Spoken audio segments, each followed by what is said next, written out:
오늘의 이 말씀은 예수님의 제자들 중에 몇 사람이 손을 씻지 않은 채 떡을 먹는 것을 가지고 바리새인들이 시비하는 가운데서 시작을 합니다. 당시에 이 바리새인이나 서기관들은 장로의 전통을 따라서 그야말로 부지런히 손을 씻는 사람들입니다. 밖에 한번 나갔다가 들어오면 손을 씻고, 그리고 여기 보니까 심지어는 밖에 나갔다 들어와서 물도 뿌리고 또 뭐 그릇도 씻고 굉장히 청결한 사람들이죠. 물론 위생적이기도 하지만 그들이 그렇게 한 것이 단순히 위생적인 이유 때문이 아니라 부정탄다. 내가 밖에 나가서 부정을 탔기 때문에 부정탄 손으로 음식 먹으면 내가 부정을 탄다.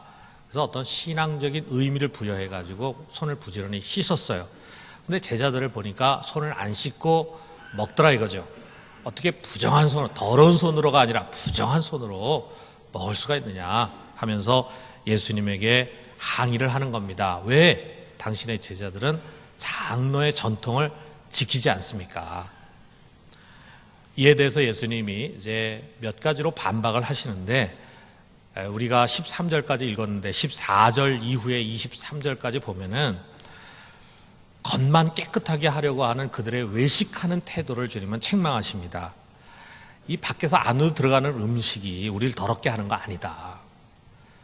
오히려 죄로 말미암아 오염되어 있는 심령 속에서 나오는 것들이, 온갖 악한 생각이나 악한 말이나 이런 것들이 우리를 더럽게 하는 것이다. 그러니까 겉만 씻으려고 그렇게 하지 말고 너희의 심령도 좀 씻으려고 애써라. 예수님이 이렇게 말씀을 하십니다.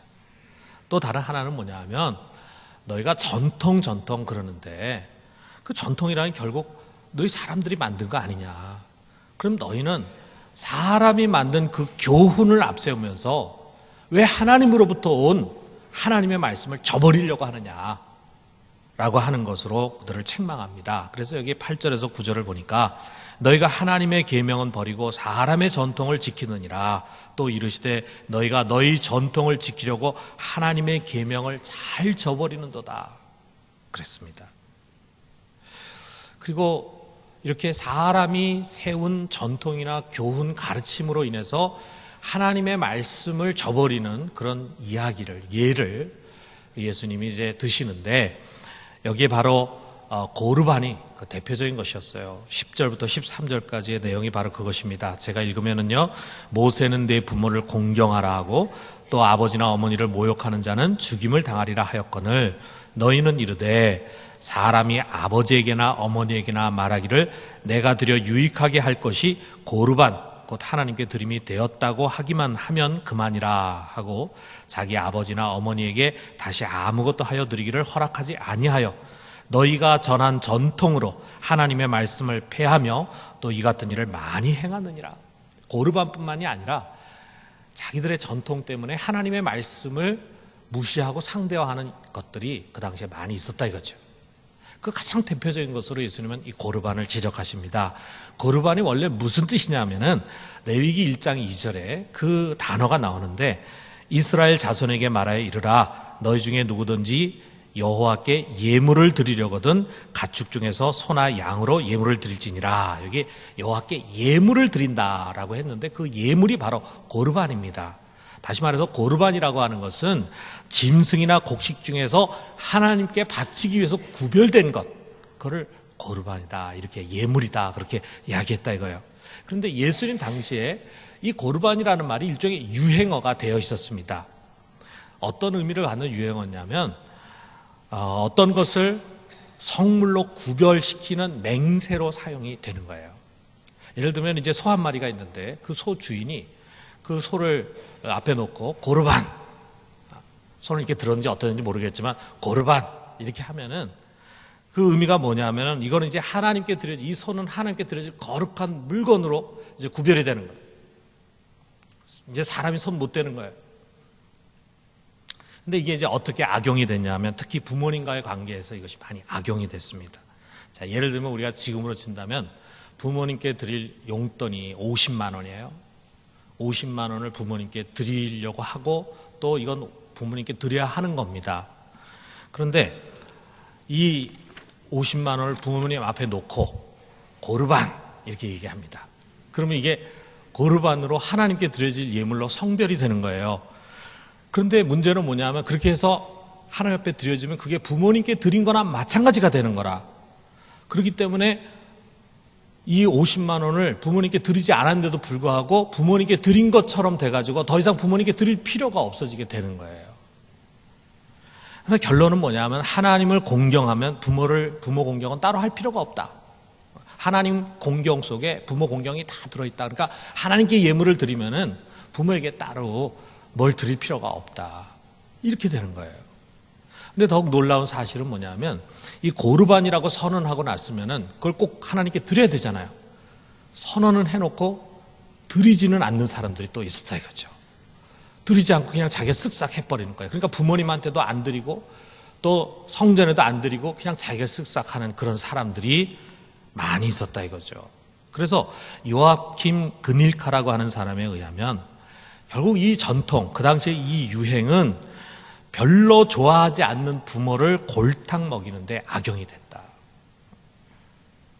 다시 말하면은 고르반은 많은 재물을 갖고 있으면서도 부모를 공양하지 않으려고 하는 불효자들의 기만적인 행위를 정당화시켜주는 그런 구실을 했다는 것입니다. 나 부모 다 잘 모시고 있어요. 나 부모님께 드렸어요. 어떻게? 고르반 해가지고 하나님께 바쳤거든. 그러니까 결국은 부모님께 드린 거거든. 그러니까 난 내 역할을 다 했습니다. 이런 식으로 해가지고 자기의 불효를 기만하는 그런 도구로 사용이 된 것입니다. 또 랭스도르프라고 하는 사람인데 이 사람의 연구에 의하면 이 고르반은 그 당시에 부모에게만 사용된 것이 아니라는 겁니다. 어떤 사람에게 주어야 할 것이 있는데 예를 들면 내가 꾼 것이 있는데 그 꾼 것을 갚아야 되는데 그걸 갚으려고 할 때 그 사람 앞에서 그 물건을 놓고 고르반 이렇게 맹세를 하면 그걸 성물로 만들어 그 다음에 그에게 주지 않아도 되더라 이거죠. 결국은 사람에게 마땅히 해야 할 도리를 종교적인 것을 통해서 회피하는 풍습이 되고 말았습니다. 또 그런 것들이 그 사회에 유행할 수 있게 된 것은 뭐냐 하면 종교 지도자들이 부모님께 갈 것을 성전에 갖다 바치면 교회에 갖다 바치면 그러면은 자기들이 더 물질적으로 부유해지니까 그런 것을 제재하지 않았다 이거예요. 오히려 권장을 해. 그러다 보니까 이와 같은 것들이 그 당시에 유행을 하고 결국 누가 피해를 보게 됩니까? 부모님과 아울러서 자기가 마땅히 받아야 할 것이 있는 그 사람들이 받지 못하는 피해를 입게 되는 것이라 이거죠. 이것은 종교를 가장한 외식이었습니다. 다시 말하면 겉으로는 하나님께 대한 사랑과 헌신을 실천하는 것 같지만 사실 속으로는 사람의 도리를 회피해. 그리고 자기 욕심을 정당화하려고 하는 것입니다. 그러므로 주님은 이들을 향해서 통렬하게 외식하는 자들이다 라고 책망을 하신 것입니다. 여러분 우리 그리스도인들은요 신앙생활을 하면서 항상 우리 성경에 나오는 이 바리새인들의 외식에 대해서 경계해야 합니다. 우리도 모르게 우리도 역시 신앙생활을 하는 종교인으로서 그와 같은 종교적인 외식에 빠질 가능성이 항상 있어요. 어느 누구나 다 마찬가지입니다. 늘 깨어 있어야 합니다. 고르반은 어떻게 보면은 하나님을 잘 섬기겠다고 하고 그리고 천국 시민이라고 자처하는 우리들이 흔히 빠지기 쉬운 그런 함정입니다. 그래서 오늘 우리가 이 말씀 속에서 우리가 유념해야 할 두 가지 교훈을 잘 우리가 생각해 봤으면 좋겠어요. 첫 번째가 뭐냐면 부모에게 효를 다하라라고 하는 것입니다. 여러분 사실 서양보다는 우리 동양이 부모에 대한 효를 굉장히 중요하게 여깁니다. 특별히 우리 중국의 유교 문화권에서는 우리 한 인간으로서 인간이 가질 수 있는 여러 가지 다양한 윤리 도덕 중에서 가장 우선하는 것을 부모에 대한 효로 이야기를 했어요. 그래서 사실 이 효에 대한 전설적인 이야기들이 참 많습니다. 우리 한나라의 왕상이라는 사람이 있는데 이 사람은 자기를 낳아준 어머니도 아니고 계모가 병이 들었어요. 병이 들어 누워 있는데 잉어를 먹으면은 이제 병이 호전될 수 있다 이런 얘기를 듣습니다. 그래서 이 어머니에게 잉어를 좀 갖다 드려야 되겠는데 한 겨울이야.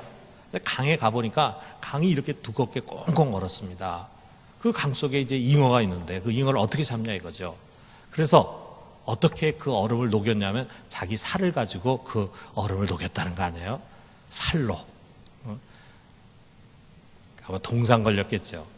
그런데 그 살을 가지고 자기 체온을 가지고 그 얼음을 녹여가지고 구멍을 뚫어서 거기서 잉어를 잡아가지고 어머니 바쳤다. 이야, 진짜 대단하죠. 전설 같은 이야기죠. 그런데 우리 과거에 중국도 그렇고 우리나라도 그렇고 보면은 진짜 훌륭한 효자의 이야기, 정말 전설 같은 효자의 이야기들이 많이 있습니다. 그런데 오늘날 우리가 보면은 핵 가족 사회가 되면서 이제 이런 감동적인 이야기들이 끊어져 가고 있어요. 오히려 부모 모시는 거 귀찮아합니다. 부모를 냉대합니다. 더 나아가서는 늙은 부모를 학대하는 일까지 심심치 않게 전해지고 있어요. 우리 사회가 이제 점차로 이 효와는 거리가 멀어지는 그런 아주 차가운 사회로 변해가고 있습니다. 이런 사회 변화가 우리 성도들에게도 영향을 미쳐. 그래서 참 교회에서는 신앙생활도 잘하고 신실하고 교인들에게는 참 따뜻하게 잘해주는 것 같은데 집에서 자기 부모님에게는 불효하는, 자기 부모님은 제대로 돌아보지 않는 그런 그리스도인들이 많이 생기고 있다 이거예요. 시대적인 풍조가 그렇게 되니까. 그래서 오늘 우리가 이 어버이 주일을 맞이해서 다시 한번 생각해 봅시다. 여러분, 효라고 하는 것은 우리의 인간으로서의 삶뿐만이 아니라 우리 신앙을 가진 신앙인에게 있어서 가장 중요한 도리입니다. 여러분, 우리가 예수 그리스도를 믿고 그리스도 안에서 하나님을 만났어요. 하나님 믿게 됐어요. 그때 우리가 하나님 뭐라고 부릅니까? 우리가 그리스도를 믿기 전에는요, 하나님은 두려운 신이기도 하고 온 세상을 만든 조물주라고 불렀어요. 가시라고 불렀어요. 그런데 우리가 예수 그리스도 안에서 그 십자가의 은혜를 우리가 경험하고 그리고 우리가 하나님 부를 때 뭐라고 부릅니까? 하늘에 계신 우리 아버지라고 부르지 않습니까? 예수님이 더 나아가지고 너희는 하나님 이렇게 불러라 하면서 아바 아버지라고 부르라 그랬어요. 지금으로 하면 아빠라고 하나님 부르라고 하는 것입니다. 우리가 그 하나님을, 전능하신 하나님을, 그 조물주를 우리가 아버지라 부른다 이거예요. 그러니까 하나님과 우리의 관계는 조물주와 피조물의 관계도 아니고 그리고 신과 인간의 관계도 아니고 하나님 아버지와 아들의 관계, 아버지와 딸의 관계라 이거예요. 우리는 그가 우리를 낳으신 생명의 근원 되심을 고백하면서 그를 아버지라고 부릅니다. 그런데 이와 가장 비슷한 위치에 있는 그런 분이 누구냐? 그분이 바로 우리 육신의 부모입니다. 부모는 생명의 통로예요. 우리를 낳으셨어요. 우리를 키우셨어요. 그렇기 때문에 생명의 근원이신 하나님을 아버지라고 고백하는 사람은 누구나 다 육신의 부모를 공경해야 합니다. 하나님을 아버지라고 부르시는 분 한번 아멘 해보세요. 여러분, 하나님을 아버지라고 고백합니까? 그렇다면 우리의 육신의 부모를 우리는 공경해야 된다. 여러분, 이건 유교의 가르침이 아니에요. 이건 시대적인 조류 또는 풍습이 아니고 사람의 가르침도 아닙니다. 사람의 교훈도 아닙니다. 이거는 하나님이 우리 믿는 자들에게 주신 첫 번째 계명이에요. 에베소서 6장 2절에서 3절에 있는 말씀. 자, 자기가 부모님이 계신 분들 한번 같이 한번 읽어봅시다. 시작. 내 아버지와 어머니를 공경하라. 이것은 약속이 있는 첫 계명이니 이로써 내가 잘되고 땅에서 장수하리라. 아멘. 왜 제가 부모님 믿는 분들만 읽으라 그랬냐면 부모님 돌아가신 분들은 이거 읽으면 가슴 아프잖아요. 살아계실 때 제대로 효를 못 해가지고 어떻게 합니까? 여러분 부모님 돌아가셨지만 여러분 주위에 나이 드신 분들에게 어머니에게 부모님에게 다하지 못한 효를 다할 수 있기를 바랍니다. 첫 번째 계명으로 하나님 주셨어요. 이게 10계명 중에 5계명 아닙니까? 내 부모를 공경하라. 다시 말하면 하나님께 대한 계명 다음에 우리 인간에 대한 계명, 우리 인간 사회 속에서 인간 공동체 속에서 우리가 어떻게 살아야 될 것인가라고 하는 것을 이야기하는 데 있어서 제일 처음에 하나님은 먼저 내 부모를 생각하고 내 부모를 공경해야 된다. 하나님이 우리에게 주신 계명이라 이거죠. 그렇기 때문에 여러분, 우리가 부모님을 제대로 돌아보지 않는 불효를 하게 될 때 우리는 하나님이 제일 앞에 세우신 그 계명을 거스르는 것이 되는 것입니다. 이건 정말 하나님 기뻐하지 않으심을 우리 명심해야 합니다. 골로새 3장 20절에 보면은 자녀들아 모든 일에 부모에게 순종하라. 이는 주 안에서 기쁘게 하는 것이니라. 주 안에서 기쁘게 하는 것이니라. 우리가 정확한 그 번역을 하면은 주님을 기쁘게 하는 것이니라 이런 뜻입니다. 여러분 우리가 주님을 기쁘게 하는 신앙인, 우리 주님으로부터 칭찬받는 자녀가 되기를 원하지 않습니까? 우리가 어떻게 하면은 주님을 기쁘시게 할까 해가지고 어떤 사람은 40일 동안 금식하기도 하고 내가 어떻게 하면 우리 하나님부터 인정받고 칭찬을 받을 수 있을까 해가지고 어떤 사람은 매일 교회 와서 기도하기도 하고 하나님께 많은 물질을 드리기도 하고 그런다 이거예요. 그런데 진짜 하나님을 기쁘시게 하려면 우리가 어떻게 되느냐? 먼저 우리에게 주신 부모님을 공경하라. 부모님 순종하라 이거예요. 그 부모님이 다른 부모에 비해서 훌륭하건 훌륭하지 못하건 나에게 부족함이 없이 다 뒷받침을 해주신 분이건 해주지 못하신 분이건 나를 낳으신 분이라는 이유 하나만으로도 그 부모를 공경하라. 이것이 하나님의 명령입니다. 여러분 우리 신앙생활 하는 사람 속에는요. 누구나 다 정도의 차이는 있지만 이 고르반적인 사고가 있습니다. 하나님께 잘 드리면 하나님께 잘 보이면 그러면 내 도리를 다 했다 이렇게 생각하는 거예요. 그러나 여러분 명심해야 합니다. 하나님께 헌신한 것이 부모님께 해야 할 우리의 의무를 조금 더 경감하는 것이 아니라는 사실. 그러므로 여러분 아무리 많은 헌금을 교회에 드린다 해도요. 자기 부모님의 경제적인 형편을 돌아보지 않는 사람은 아주 나쁜 그리스도인입니다. 아주 악한 성도입니다. 제가 말하는 것이 아니라 이 성경이 그렇게 기록되어 있어요. 우리 디모데전서 5장 8절. 자, 우리 같이 한번 읽어봅시다. 누구든지 자기 친족, 특히 자기 가족을 돌보지 아니하면 믿음을 배반한 자요 불신자보다 더 악한 자니라. 여기 돌보지 않는다라고 할 때 우리가 좌우 문맥을 보면 그거는 뭐 찾아뵙지 않는다, 가서 뭐 안마를 해드리지 않는다 그런 뜻이 아니라 경제적으로 돌보지 않는다 그런 뜻이에요. 우리가 우리의 가족, 더더구나 하나님이 첫 번째 계명으로 세운 우리의 부모의 경제적인 것을 돌아보지 않는다면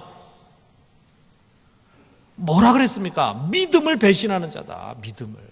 믿음을 배신하는 자다. 겉으로는 믿음이 좋은 것 같아도 오히려 그 사람의 그러한 이중적인 믿음으로 인해서 하나님의 이름이 땅에 떨어지는 그런 믿음을 배신하는 일을 하는 것이다. 불신자보다 더 악한 자다라고 말하고 있지 않습니까? 여러분 보세요. 우리가 사랑은 내리사랑이라고 자기 자녀에게는 힘을 다해서 해주고 싶어하고 아니 힘에 겨워도 빚을 내서라도 뭔가를 해주고 싶어 하지만 부모님에게는 그런 마음을 갖지 못합니다. 그러나 그것은 하나님이 기뻐하는 바가 아니에요. 우리 하나님은 우리 자녀 이전에 먼저 부모에게 어떻게 해야 할 것인가를 가르칩니다. 우리가 신약 성경에도 보면은 먼저 내 부모를 공경하라 한 다음에 내 자녀를 잘 양육하고 그 자녀가 노를 품지 않도록 해라. 자녀에 대한 교훈을 하기 전에 먼저 부모에 대한 이야기를 하잖아요. 우리가 세상 사람들의 유행이라든지 또는 사람의 교훈을 쫓아서 살아가는 것이 아니라 정말 하나님의 말씀을 근거로 해서 그 말씀 패하지 않고 우리가 살아가려고 한다면 부모에 대한 우리의 태도를 이 시간에 바꿔야 합니다. 여러분 정말 이 시간 하나님의 음성을 겸허하게 듣고 실천합시다. 그래서 할 수 있는 대로 힘을 다해서 부모를 공경하는 신실한 우리 신앙인들이 되기를 주님의 이름으로 축원합니다. 자, 두 번째로는 인간의 도리를 다하라 이거예요. 예수님 당시에 이 고르반이 유행한다고 했는데 이 고르반이라는 것이 부모에게만 사용된 것이 아니라 일반 사람들과의 관계에서도 악용된 그런 맹세 유행이었다고 제가 좀 전에 언급한 바가 있습니다. 다시 말해서 고르반은 마땅히 사람에게 해야 할 일반적인 도리조차 신앙의 이름으로 외면하게 하는 그런 수단으로 사용이 됐다 이거예요. 하나님을 잘 섬기면 사람에 대한 의무는 대수롭지 않다고 여기는 거. 여러분 이게 정말 신앙이 우리에게 자칫 줄 수 있는 무서운 독입니다. 많은 신앙인들이 이 독에 감염이 되어 있어요. 저도 돌아보면 참 청년 시절에는 참 이 독에 많이 감염이 되어 있었던 것 같아요. 청년 시절에.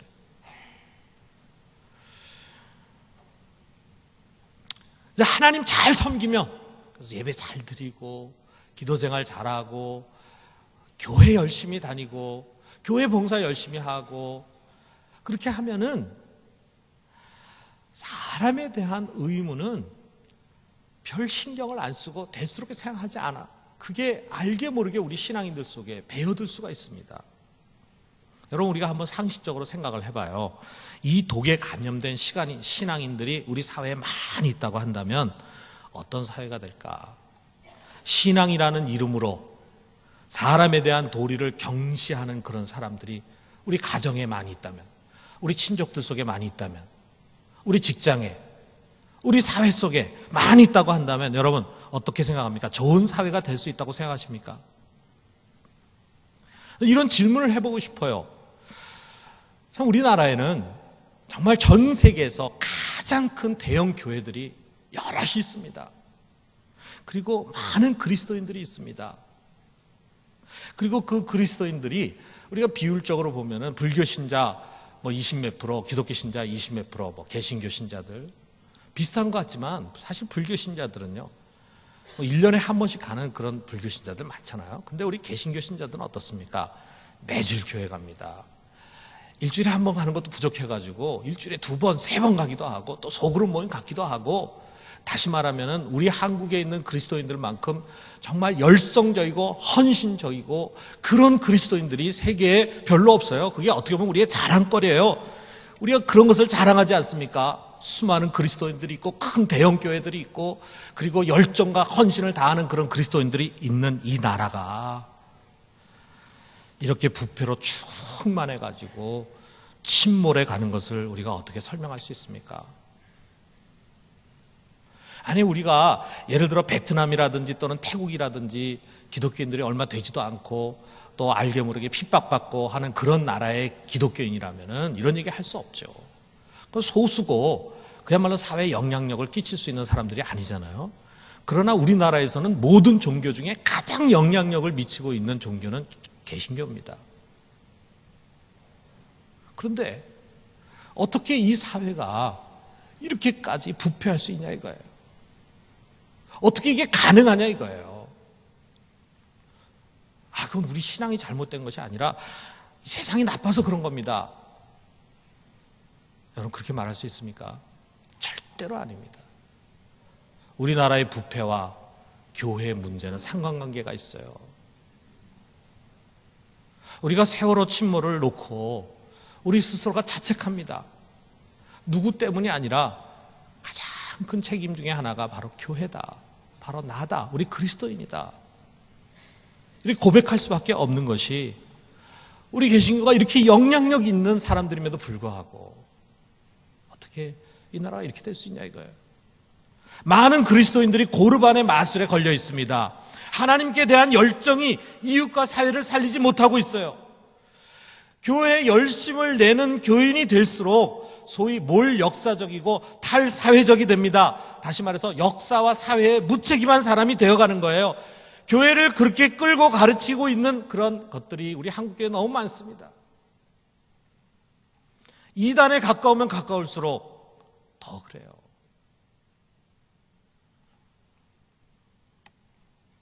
여러분, 그것은 성경의 가르침이 아닙니다. 성경은 하나님의 도리와 우리 사람에 대한 도리를 분립시키거나 또는 분리시키지 않습니다. 하나님의 말씀은 너희가 나와 화목해서 예배를 드리기를 원한다면 재물을 놔두고 먼저 가서 원수된 사람과 화해해라. 그래야 난 너희와 화해할 수 있다. 이를 가르칩니다. 눈에 보이는 사람을 사랑하지 않고 어떻게 보이지 않는 하나님 사랑할 수 있냐? 그건 거짓말이다. 눈에 보이는 사람을 사랑해라. 그래야 나를 사랑하는 거다. 이게 하나님의 가르침이에요. 하나님을 바르게 믿는 사람은 사람에게 행해야 할 도리, 사회에서 지켜야 할 도리를 결코 소홀히 하지 않습니다. 여러분, 바울의 예를 하나 들어볼게요. 바울이 말년에 로마 감옥에 갇혀 있었죠. 거기서 오네시모라고 하는 사람 만났어요. 그 사람 전도했어요. 아마 바울의 가르침을 잘 받아들이고 개심하고 그리고 믿음이 아름답게 자라는 것 같아요. 그래서 그를 영적 아들로 삼았어요. 그런데 이 청년, 이 오네시모라고 하는 사람은 어떤 사람이냐면 자기 주인으로부터 도망쳐온 노예입니다. 노예. 근데 왜 도망쳤느냐? 자세히는 모르지만 우리가 여러 가지 상황을 보면은 아마 주인에게 많은 재산적인 손실을 끼치고 온 것 같아요. 뭐 돈을 훔쳐가지고 왔던지 뭐 어떻게 했던지 하여간 재정 사고를 치고 왔습니다. 근데 그 주인이 누구냐? 빌레몬이라는 사람이었어요. 그래서 우리 빌레몬서라고 하는 우리 성경에 있습니다. 바울이 빌레몬에게 쓴 편지예요. 그 빌레몬은 누구냐면 바울의 제자예요. 바울을 통해서 예수를 믿고 골로새 교회의 기둥이 됐습니다. 골로새 교회가 이 빌레몬의 집에서 모였어요. 빌레몬의 집이 바로 골로새 교회였습니다. 근데 바울은 이 오네시모가 예수를 잘 믿고 있어요. 변화됐어요. 됐다. 과거에는 네가 잘못했지만 그러나 이제 네가 개가천선했으니까 나와 같이 여기 사역하자. 이렇게 하지 않았습니다. 너가 내 주인에게 잘못한 것이 있기 때문에 내 주인에게 가서 그에게 회개하고 그에게 용서를 받아라. 그리고 다시 나에게 와서 나와 함께 동역하자. 그래서 그를 빌레몬에게 보냈습니다. 그러면서 이 빌레몬에게 그를 좀 용서해달라라고 하는 편지를 쓰는데 그 내용 중에 1장 18절을 보면 이런 말이 있습니다. 그가 만일 내게 불의를 하였거나 내게 빚진 것이 있으면 그것을 내 앞으로 계산하라. 빌레몬은 바울의 제자예요. 만약 빌레몬에게 그래도 오네시모가 내 금전적인 손해를 많이 끼쳤다 그러는데 그래 좀 용서해라. 이제는 예수 믿고 변화되고 또 아주 경건한 신자가 됐으니까 네가 봐줘라. 이렇게 할 수도 있어요. 그렇게 했다면 빌레몬도 자기가 존경하는 스승이 그렇게 얘기를 했기 때문에 아마 용서해 줬을 것입니다. 그런데 바울은 그렇게 하지 않습니다. 오네시모는 그 빚을 갚을 능력이 없어. 그러니까 뭐라 그럽니까? 이 오네시모, 내 영적인 아들이 진 빚 내가 갚겠다. 너에게 끼친 손실을 내가 갚을 테니 이 아들을 용서해다오. 라고 말합니다. 여러분, 이게 신앙의 기본입니다. 사람에게 해야 할 도리를 바르게 하는 것이 하나님께 대한 도리를 바르게 하는 거예요. 남에게 진 빚이 있으면은 갚아야 합니다. 갚으려고 해야 합니다. 내가 능력이 없어 못 갚는 건 어쩔 수 없지만 정말 힘을 다해서 갚으려고 해야 합니다. 그게 우리 그리스도인의 올바른 신앙의 도리입니다. 아내에게 대한 도리, 남편에게 대한 도리를 지키고 부모와 자식, 형제에 대한 도리를 책임 있게 하는 그것이 신앙인입니다. 학생은 학생으로서, 스승은 스승으로서의 도리를 지켜야 합니다. 직장에서 눈가림만 하려고 하지 말고 죽게 하듯이 최선을 다해라. 죽게 하듯이. 그게 신앙이다. 그저 직장에서 대충대충 하고 그 다음에 내 본업은 교회에서 맡겨진 일을 하는 거니까 교회로 후다닥 뛰어오고 그렇게 하지 말고 다른 안 믿는 사람보다도 더 진실하게 죽게 하듯이 최고의 작품을 만들어서 회사에 유익을 끼치도록 해라. 이게 우리 하나님의 가르침이라 이거예요. 국가의 법과 제도를 잘 지켜야 합니다. 우리가 편법을 쫓으면 안 됩니다. 법을 잘 지켜야 합니다. 공권력을 존중해야 합니다. 독재와 불의를 미워하고 정의와 평화를 위해서 싸워가지고 더 나은 사회를 만들 책임이 우리에게 있어요. 여러분, 오늘날 우리가 민주주의가 발달한 나라가 됐다. 얼마나 자긍이 됩니까? 외국에 나갔는데 저 독재 국가에서 사는 놈 이렇게 하면은요 얼마나 마음이 상합니까? 근데 우리가 외국에 나가서 떳떳해요? 우리도 이제 민주주의 국가에 살고 있잖아요. 그런데 우리가 저절로 민주주의 국가 된 거 아니잖아요. 이 민주주의 국가가 되기 위해서 얼마나 많은 사람들이 피를 흘리고 희생을 당하고 고문을 당하고 감옥에 끌려가고 자기 직업을 잃어버리고 궁핍하고 가난하게 살고 희생당한 줄 아십니까? 그때 교회는 뭘 했나요? 우리 그리스도인들은 그저 교회에 모여가지고 교회 성장만을 부르짖지 않았습니까? 우리도 모르는 사이에 수많은 사람들이 우리 사회를 보다 인간다운 사회로 만들기 위해서 그렇게 헌신하고 희생하고 뛰어들고 살신성인하고 그렇게 해가지고 오늘 이렇게 민주화된 사회가 되니까 우리가 그 속에서 보다 나은 행복을 누리잖아요.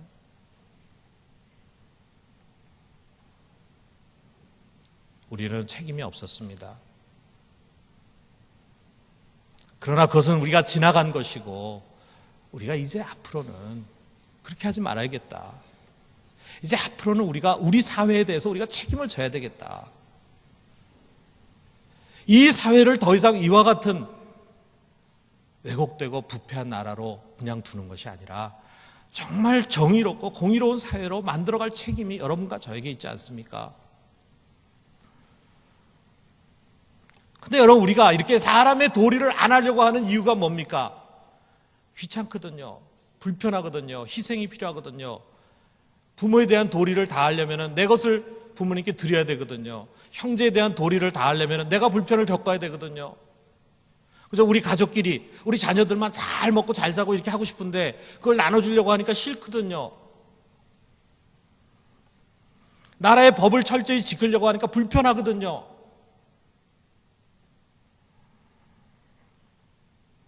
우리 사회가 좀 더 나은 사회가 되려고 하다 보니까 우리 자신의 희생이 필요하거든요. 그거 하기 싫거든요. 그러니까 그거를 신앙적인 것으로 위장하는 것입니다. 마치 안 해도 되는 것처럼, 우리 일이 아닌 것처럼 교회가 그렇게 가르치고 있어요. 교인들을 그렇게 왜곡시키고 있습니다. 여러분, 정말 하나님을 사랑하는 사람은 사람에 대한 도리를 책임있게 해야 된다. 이것이 십자가의 신앙입니다. 여러분, 십자가는 세상에 대한 하나님의 철저한 책임을 선포하시는 표예요. 내가 죄로 타락한 세상을 버리지 않고 구원하겠다라고 하는 그 약속을 실천하기 위해서 우리 주님께서 불편한 자리에 서시고 자기를 희생하신 것입니다. 그래서 자기의 살을 찢기고 자기의 피를 흘리면서 구원해 주셨어요. 우리는 그 십자가의 신앙을 이어가야 할 제자들입니다. 사랑하는 성도 여러분, 주님을 사랑하기 때문에 부모에 대한 효를 다하고 사람에 대한 도리를 다하고 사회에 대한 도리를 충실하게 실천하는 그리스도인으로서 정말 이 시대에 빛과 소금의 직분을 잘 감당할 수 있기를 주님의 이름으로 축원합니다.